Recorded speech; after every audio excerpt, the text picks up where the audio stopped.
अब नाजरीन, आप देख रहे हैं गुलिस्तान न्यूज। अभी तक का उर्दू खबरनामा लेकर मैं आपका मेजबान गौहर कुची आपकी खिदमत में हाजिर। तफसीलात से पहले सुर्खियों पर एक नजर।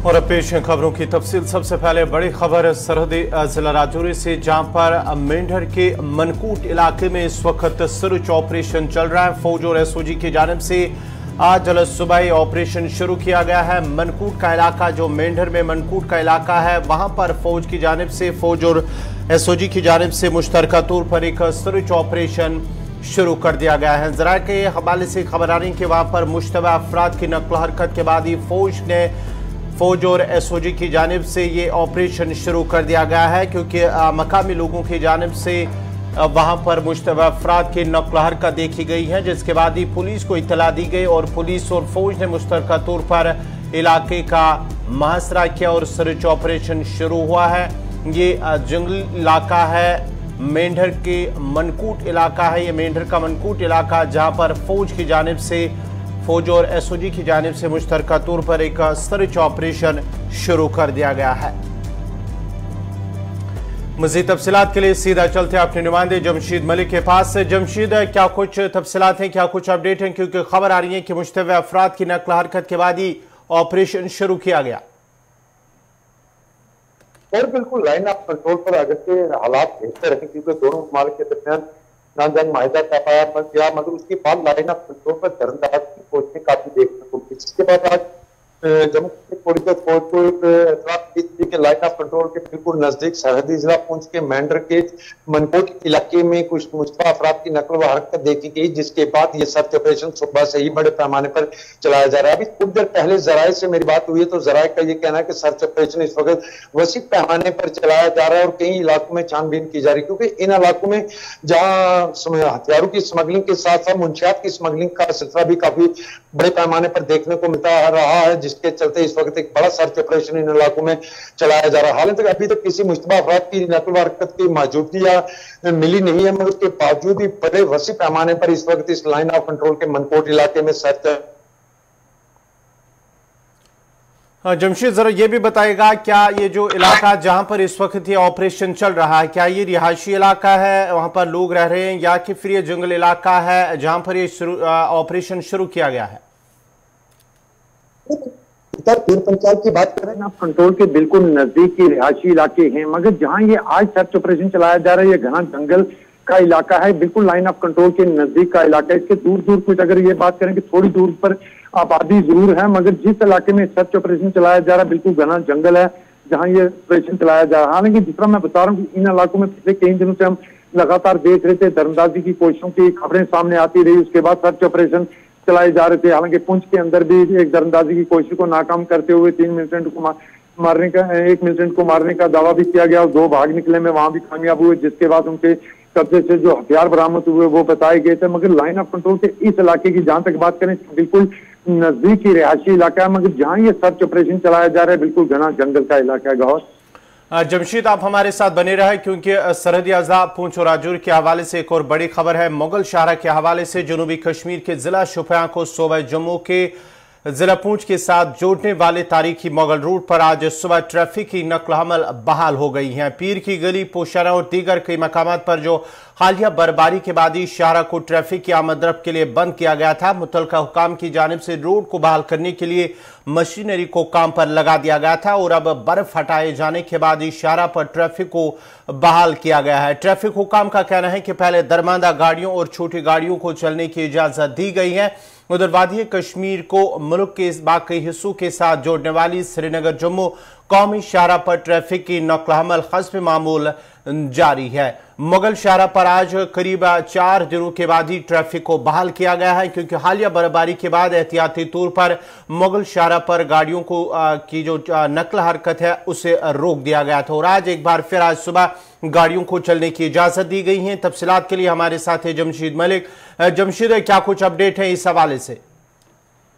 और बिल्कुल, अगर खिता पीर पंजाल को वादी कश्मीर से जोड़ने वाली मुगल शाहरा की बात करें तो 4 दिन से वो मुगल शाहरा भारी बर्फबारी के कारण बंद पड़ी थी। हालांकि कल बर्फबारी से पूरी तरह हटा ली गई थी, मगर दोपहर के बाद दोबारा पीर पंजाल रेंज में बर्फबारी का सिलसिला भी शुरू हो चुका था, जिस कारण दोबारा गाड़ियों को चलने की इजाजत नहीं दी गई थी। मगर कल के बाद ही बर्फबारी को हटाने का सिलसिला लगातार देखने को मिल रहा था और उसके बाद बर्फ हटाने के बाद फिसलन बहुत ज्यादा था, जिस कारण गाड़ियों को चलने की इजाजत नहीं दी गई थी। मगर डिपार्टमेंट की तरफ से या दिगर महकमा जात की तरफ से रोड को साफ करने के लिए कल नमक का इस्तेमाल भी किया गया, पूरी शाहरा पर नमक डाला गया, जिसके बाद फिसलन जरूर कम हुई और आज जो इस वक्त गाड़ियों की आमदोरफ्त के लिए जरूर बहाल कर दिया गया। मगर हकाम से हमारी बात हुई है थोड़ी देर पहले, उनकी तरफ से ये कहा जा रहा है कि मौसम पर डिपेंड है, अगर मौसम खुशगवार रहता है तो आने वाले कुछ दिन तक ये मुगल शाहरा जरूर दोबारा गाड़ियों की आमदोरफ्त के लिए बाहर रहेगी, क्योंकि आने वाले दिनों में खास करके दिसंबर के महीने में हर बार ये शाहरा तकरीबन 4 से 5 महीने के लिए बंद हो जाती है। मतलब आखिरी मरहला यह है इस शाहरा का खुलने का कि दोबारा बर्फबारी का सिलसिला इस शाहरा पर शुरू होता है तो फिर इस बार ये कहना होगा कि इसके बाद शाहरा 3 से 4 महीने के बाद ही खोलेगी। मगर इस वक्त शाहरा को जरूर गाड़ियों की आवाजाही के लिए बहाल कर दिया गया, मगर उसके साथ एक एडवाइजरी जारी किए गए इस शाहरा पर इस वक्त सफर करने वाले बिल्कुल आहिस्ता गाड़ियों पे चलें, क्योंकि इस शाहरा पर अभी भी फिसलन का सिलसिला देखने को मिल रहा है, क्योंकि हिली इलाका होने के कारण ना ही इस इलाके में कोई नेटवर्क है जिससे हम किसी एक दूसरे से राब्ता कर पाए। इस कारण काफी मुश्किलों का सामना काफी करना पड़ता है लोगों को, इसलिए पहले ही एडवाइजरी जारी की है कि शाहरा पर गाड़ियों की आवाजाही बहाल कर दी है, मगर सिर्फ छोटी गाड़ियों को चलने की अभी इजाजत दी गई है, बड़ी गाड़ियों को अभी चलने की इजाजत नहीं दी गई है। अगर हम बात करेंगे मुगल रोड की, काफी अहमियत का ये शाहरा है, क्योंकि अगर हम राजौरी पूंछ की बात करेंगे, क्योंकि वहां के लोगों का कहना है कि ये 12 महीने साल भर ये खुली रहनी चाहिए राब्ता सड़क, क्योंकि वहां पर अगर ये मुगल शाहरा बंद होता है तो वहां पर एक तो महंगाई भी होती है और साथ ही साथ कई लोगों का इस शाहरा के साथ रोजगार भी वाबस्ता है, इसके साथ मुंसलिक है, उनका रोजगार भी मुतासिर होता है अगर ये रास्ता बंद होता है। और बिल्कुल, अगर मुगल शाहरा की बात करें तो मुगल शाहरा की बहाली के साथ ही कई पढ़े लिखे नौजवानों का रोजगार बहाल होता है। कई किस्म के रोजगार वो लोग करते हैं, चाहे मुगल शाहरा के रास्ते में छोटे छोटे होटल डाले हों या दिगर काम हो, उनके साथ साथ फल फ्रूट सब्जियां यहाँ आके वो वादी से लाकर यहाँ फरोख्त करते हैं, उनका रोजगार चलता है। 3 से 4 या 5 महीने तक ये शाहरा बंद रहती है, जिससे नौजवान हर बार देखते हैं कि बेरोजगारी की तरफ भागते हैं और हर बार लोगों की तरफ से मांग की जाती है कि इस शाहरा पर जल्द से जल्द टनल बनाया जाए ताकि 12 माह ये रोड बहाल रहे और लोगों को रोजगार भी मिले और लोगों को मजीद राहत मिले। बिलखुसूस अगर मैं सेहत के हवाले से बात करें, क्योंकि लोग ज्यादा जो यहाँ खिता पीर पंजाल के काफी लोग जो देखने को मिलते हैं जिनके जो जेरे इलाज हैं श्रीनगर के मुख्तलिफ अस्पतालों के अंदर, उनके लिए काफी परेशानियों का सबब बन जाती है मुगल शाहरा बंद होने के बाद। और हर बार देखते हैं कि कोई एक मामूल बन चुका है कि मुगल शाहरा 6 महीने या 5 महीने हर साल बंद रहती है। जब से शाहरा बनी है इसकी हालत ऐसी है और तब से ही लोगों की तरफ से इस तरह की मांग देखने को मिलती है कि इस शाहरा को 12 माह गाड़ियों की आवाजाही के लिए बहाल रखा जाए। मगर इसके लिए तो जरूर बातें सामने आती हैं, टनल बनाने की बात हो या दीगर बातें हो, मगर उससे आगे मजीद कोई बड़ा कदम नहीं उठाया जा रहा, जिससे हम ये उम्मीद लेके चलें कि जल्द इस पर कोई ऐसे हालात बनेंगे कि गाड़ियों की आवाजाही 12 माह बाहर रहेगी। जिस तरह मैं बता रहा हूँ कि अब नवंबर का महीना चल रहा है, उसके बाद दिसंबर में शाहरा दोबारा बंद हो जाएगी। जिस तरह बर्फबारी का सिलसिला इस बार देखने को मिला, अगर 1 से 2 बार दोबारा बर्फबारी इस इलाके में होती है तो इससे ये हम कह सकते हैं कि आने वाले 3 या 4 महीने के लिए शाहरा दोबारा बंद हो जाएगी। और कई पढ़े लिखे नौजवान जिस तरह मैं बता रहा हूँ बेरोजगार होते हैं। उसके साथ साथ अगर मुगल शाहरा की बात करें रास्ते में कई लोगों ने अपने होटल खोले हैं, छोटे मोटा बिजनेस कर रहे हैं रास्ते में, क्योंकि खूबसूरत इलाका है। इस इलाके से सियाहों का भी आने का सिलसिला काफी पैमाने पे देखने को मिलता है। उसके कारण इन लोगों का रोजगार भी काफी मुतासर होता है। गौर, बहुत बहुत शुक्रिया जमशेद मलिक आपका। ये थे जमशेद मलिक तफसीलात फराम कर रहे थे मुगल शाहरा के हवाले से, जहां पर मुगल शाहरा पर आज करीब 4 दिनों के बाद ही ट्रैफिक की आवाजाही को फिलहाल बहाल किया गया है और पहले दरमांदा गाड़ियों को चलने की इजाजत दी गई है। अब आपको बताते चले कि महकमे मौसमियात के मुताबिक जम्मू कश्मीर में मौसम खुश्क रहने का इम्कान है और जम्मू कश्मीर में अगले 24 घंटों के दौरान बुनियादी तौर पर साफ से जुज़वी तौर पर अबल आलूद रहने का इम्कान है। महकमा मौसमियात का कहना है कि 18 नवंबर तक मजमूई तौर पर मौसम खुश्क, जबकि 19 नवंबर से बलाई और मैदानी इलाकों में बारिशों के साथ साथ बर्फबारी होने का भी इम्कान है। श्रीनगर में अगरचे सुबह लोगों ने खुली धूप का नजारा किया, ताहम यकबस्ता हवाओं के नतीजे में यहाँ का मौसम भी सर्द ही महसूस किया जा रहा है। श्रीनगर में भी रात की दर्ज हरारत में हल्की गिरावट रिकॉर्ड की गई है।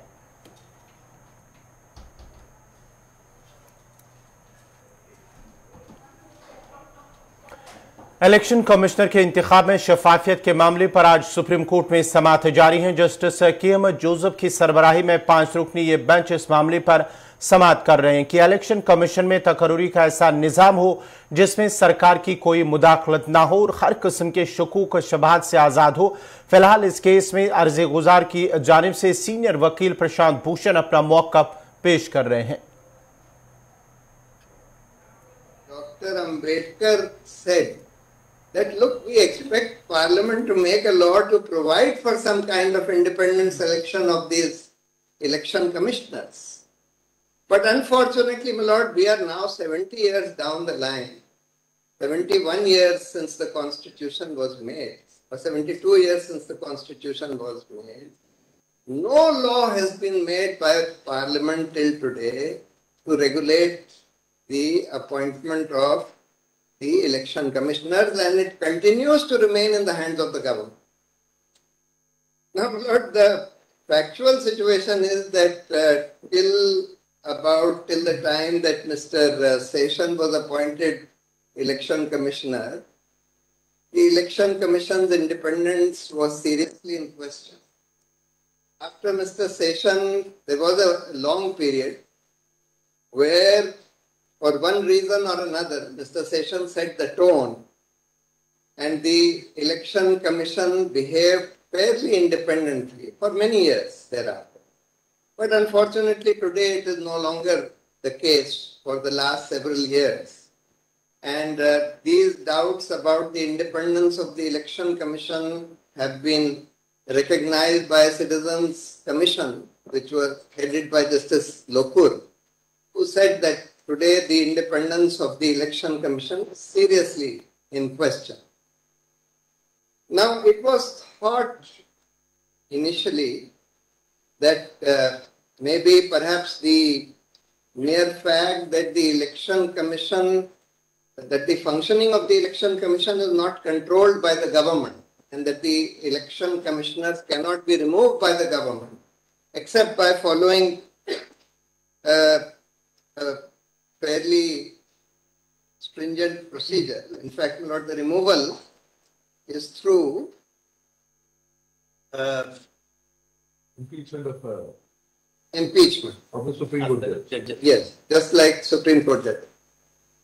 But unfortunately, my Lord, that by itself is not enough to ensure that the election commission functions independently. That is just functional independence. True that the election commission does enjoy functional independence in that sense. But if the appointment, and that was recognized in the judge's case and several judgments in the cases relating to appointment of judges by this court, starting with Scora, thereafter with the NJAC commission, that just functional independence by way of ensuring that the removal cannot be made by the government or government does not enjoy disciplinary power. Dr. Ambedkar said that look, we expect Parliament to make a law to provide for some kind of independent selection of these election commissioners. But unfortunately, my lord, we are now 70 years down the line, 71 years since the Constitution.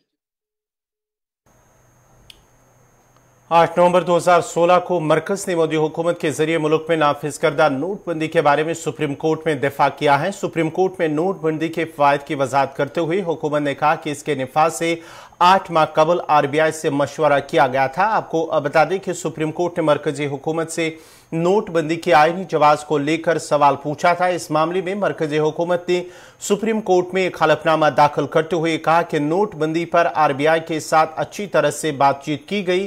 उस वक्त के वजीर खजाना ने parliament में बताया था कि फरवरी 2016 में ही इस पर आरबीआई से मशावरात शुरू हो गई थी। ताहम इस मशावरात और फैसले को खुफिया रखा गया। नोटबंदी के फैसले का दिफा करते हुए मरकज ने अपने हलफनामे में कहा कि यह फैसला आरबीआई की सिफारिश और 500 और 1000 रुपए के नोटों को वापस लेने के तजवीज करदा मंसूबे पर मबनी है। सुप्रीम कोर्ट ने तफसीली जवाब तलब किया था। हुकूमत ने कहा कि 5 साल में 500 के नोट में 76.4% का इजाफा हुआ था और 5 साल में 100 के नोट में 109% का इजाफा हुआ था। आपको बता दें कि सुप्रीम कोर्ट में 5 जजों की आईनी बेंच ने मरकजी हुकूमत और आरबीआई से नोटबंदी के फैसले पर तफसील से जवाब देने को कहा था। अदालत ने मरकज और आरबीआई से 500 और 1000 रुपए के नोटों को खत्म करने के फैसले पर हलफनामा दाखिल करने को कहा था।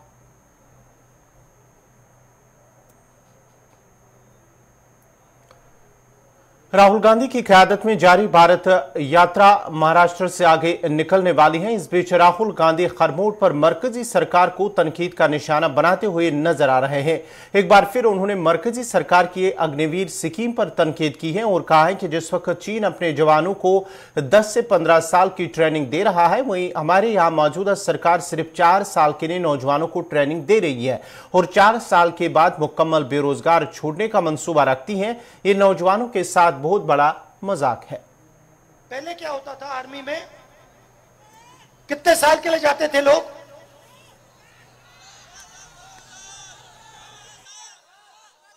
15।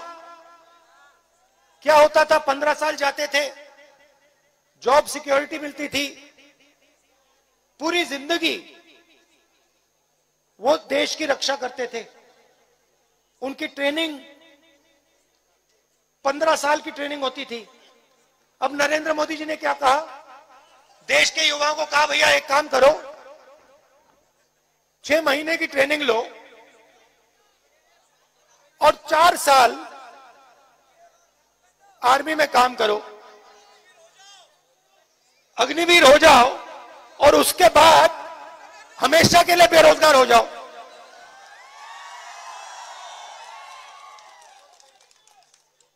अब देखिए, युवा के दिल में भावना है, देश की रक्षा की भावना है, और आप उससे कह रहे हो कि 6 महीने ट्रेनिंग करो, 4 साल आर्मी में जाओ और फिर अपनी पूरी जिंदगी बेरोजगारी में काटो, और फिर कहते हैं भाई हम तो देशभक्त हैं। अच्छा, मुझे एक बात बताओ, चाइना का सैनिक जो है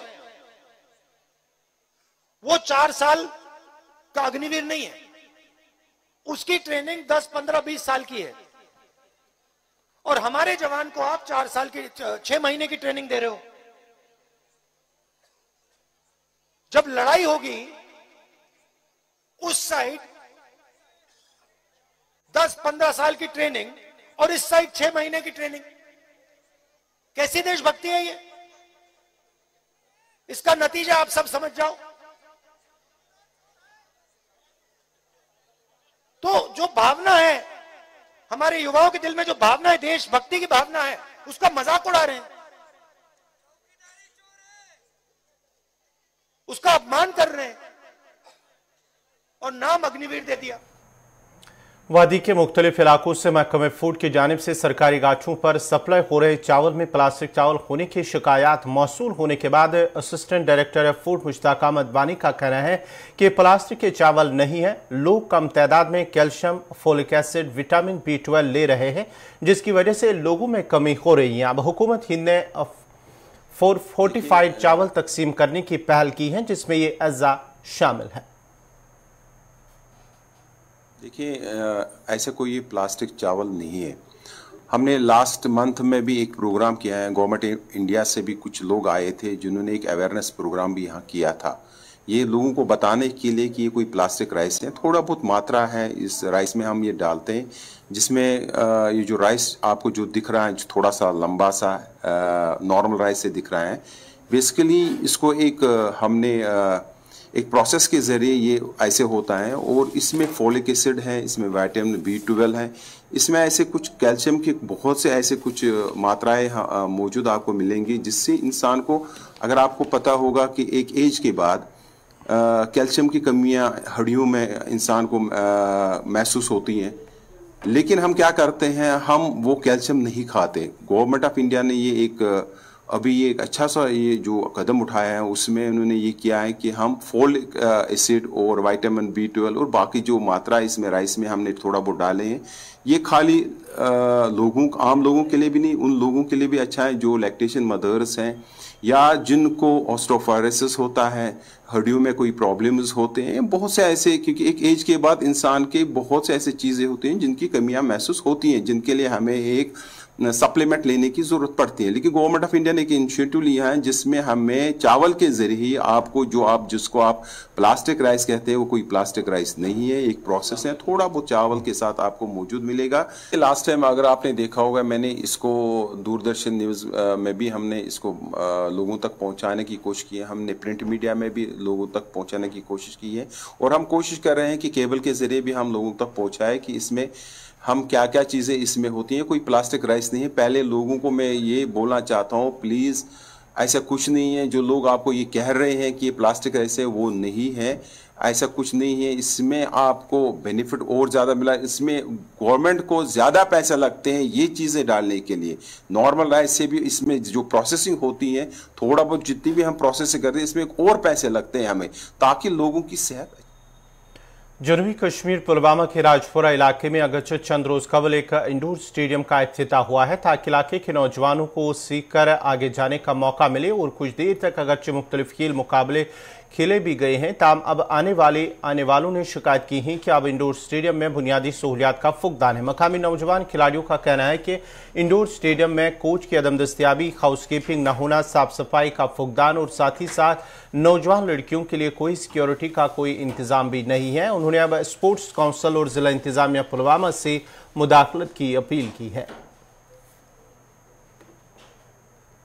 काउंसिल ने जब इसको हैंड ओवर टेक ओवर किया तो पहले 2-3 हफ्तों में यहाँ पे रेगुलर जो भी फंक्शन होती थी वो ठीक से होती थी। यहाँ पे कोचिंग स्टाफ भी था, यहाँ के स्पोर्ट्स काउंसिल के बंदे भी थे कुछ, तो यहाँ पे जो सिखा रहे थे। लेकिन उसके बाद 1-2 हफ्तों के बाद बिल्कुल यहाँ पे न कोचिंग स्टाफ है, न यहाँ पे हाउस कीपिंग के लिए है, न यहाँ पे सिक्योरिटी के। जो हमें बच्चे आते थे उसमें बच्चियाँ भी आती है, उनको सिक्योरिटी की प्रॉब्लम रहती है, बिकॉज इंडोर स्टेडियम जो आउटर बेल्ट ऑफ राजपुरा में है। तो हमने डिपार्टमेंट को बार बार ये उनकी कंसिडरेशन में लाया है, यहाँ पे कोचिंग स्टाफ भेजिए और यहाँ पे जो हाउस कीपिंग के लिए और क्लीनिंग स्टाफ भेजे, लेकिन वो इसकी तरफ ध्यान नहीं दिया उन्हें। तो हम आपकी वसालत से उन तक ये बात पहुँचाना चाहते हैं, प्लीज़ एंड प्लीज़ इस चीज़ को आप कंसिडर कीजिए, और जिस चीज़ के लिए इंडोर बना है स्पोर्ट्स को हम ग्रास रूट लेवल तक ले जाए, और यहाँ पे जो भी ये ग्रीवेंसेस है पब्लिक को, खासकर यूथ को यहाँ पे जो ग्रीवेंसेस है इनको एड्रेस कीजिए और इनको रिजॉल्व कीजिए as soon as possible. Thank you. मैं राजपुरा इंडोर स्टेडियम का स्टूडेंट हूँ, जो हम थंग था मिक्सड मार्शल आर्ट सिखाता था हमें उवैस सरमुरन का, और वो फिर MFN के लिए गया बाहर खेलने के लिए। वो तब से हमारे पास नहीं आया, उसने बोला यहाँ पे स्टूडेंट कम है, अगर एक भी बच्चा होगा कोच को आना पड़ेगा, चाहे एक बच्चा हो या 2, कोच को सिखाना है, ना कि उसको बोलना है कि यहाँ पे स्टूडेंट कम है, उसको अपने फीस के साथ गर्ज। अब हम यही चाहते हैं कि हमें यहाँ पे कोच मिले, वो भी गवर्नमेंट का, जो हमें सिखाए और आगे ले चले। अगर हम यहाँ पे ऐसे ही बैठेंगे, यहाँ पे बहुत सारे लड़के ड्रग्स में इन्वॉल्व है, मतलब बहुत गंदे गंदे कामों में इन्वॉल्व। हम ऐसा नहीं करना चाहते हैं, लेकिन हम ऐसा चाहते हैं कि हम राजपुरा को हाईलाइट करें किसी भी तरीके से, या क्रिकेट हो चाहे कुछ भी गेम हो, हम करना चाहते हैं हाईलाइट राजपुरा को। शुमाली कश्मीर पट्टन के जामे मौला कदी में कायम गवर्नमेंट प्राइमरी स्कूल महकमे तालीम की नजरों से ओझल हैं, जबकि स्कूल में तदरीसी अमले की कमी की वजह से ज़ेर तालीम बच्चों को मुश्किलात का सामना है। स्कूल में ज़ेर तालीम बच्चों का कहना है कि असातिज़ा की कमी से उनकी तालीम बहुत ज़्यादा मुतासर हो रही हो, और अगरचे कई बार मुतल्लिका महकमे के आला हुक्काम की नोटिस में भी लाया गया, ताम अभी तक उनकी मुश्किलात दूर नहीं किए गए और ना ही असातिज़ा की कमी को दूर किया और उनको तैनात किया गया है। उन्होंने अब महकमे तालीम के आला हुकाम और LG इंतजामिया से अपील की है कि स्कूल में तदरीसी अमले की कमी को दूर किया जाए ताकि उनकी तालीम मुतासिर न हो।